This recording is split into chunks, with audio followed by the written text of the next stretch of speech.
Hello friends, எல்லாரும் எப்படி இருக்கீங்க? இன்னைக்கு உங்களுக்காகவே ஒரு புது விஷயத்தோட வந்திருக்கேன். நாம அமீரகத்துல ஒரு கோல்டன் டைம்ல தான் இருக்கோம்னு சொல்லணுங்க. என்னன்னு கேக்குறீங்களா? அடுத்தடுத்து தொடர்ந்து கோல்டன் ஆப்பர்ச்சுனிட்டிஸா கொடுத்துக்கிட்டு இருக்காங்களே அமீரக அரசாங்கம்.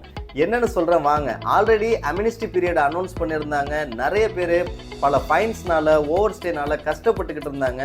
இந்த ஃபைன்ஸ் எல்லாத்தையும் குறைச்சி உங்களுடைய ஊருக்கு போக முடியும், நீங்க ஒரு ஜாப்ல சேர முடியும் அப்படிங்கிறதையும் தெரிவிச்சிருந்தாங்க.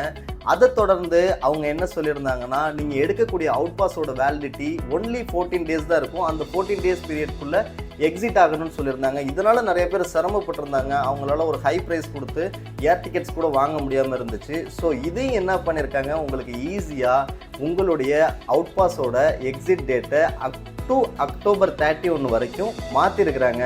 ஸோ இந்த டைமை எல்லாத்தையும் யூஸ் பண்ணி உங்களுடைய ஃபைனை ரெடியூஸ் பண்ணிங்க, சேஃபாக வச்சுங்க.